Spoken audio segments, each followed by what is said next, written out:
Presidente República José Ramos Horta junto com o embaixador Tailândia no Labarik Sira celebra Liuraibo Tailândia Nyatina Muris Badala Hitunulu Resinroa. Celebração aniversário Liuraibo Tailândia Maha Vazilaranko Niang Badala Hitunulu Resinroa nebe realiza o Hinloron Ruanulu Resinlima Fulanjuilo Tinane e a Cantina Mata que a Palácio Presidencial dele. Presidente da República José Ramos Horta informa, embaixador Tailândia junto com a comunidade Tailândia no Mos Labarik Wangkir Sira, mas celebra Liuraibo Tailândia Nyatinang Muris Badala Hitunulu Resinroa.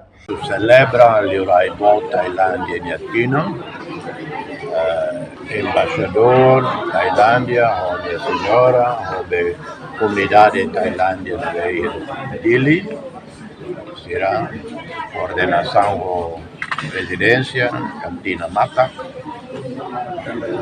evento ini, kapaz, Tailândia nia, doce Tailândia nia, depois jogo de corrida, o Itália Labarik Setimante,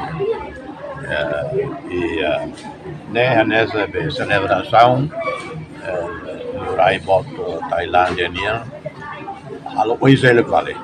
Taiwan halo be recepção boa é uma favor participa mas hoje embaixador halo desse halo e halo muito com a Labarik Liuraibo de Tailândia se contente los vai ir a Roma e a Tina celebra o Wangkir Sira e o Labarik Sira etc. A reportagem Sabina Sansa, Televisão Timor Post.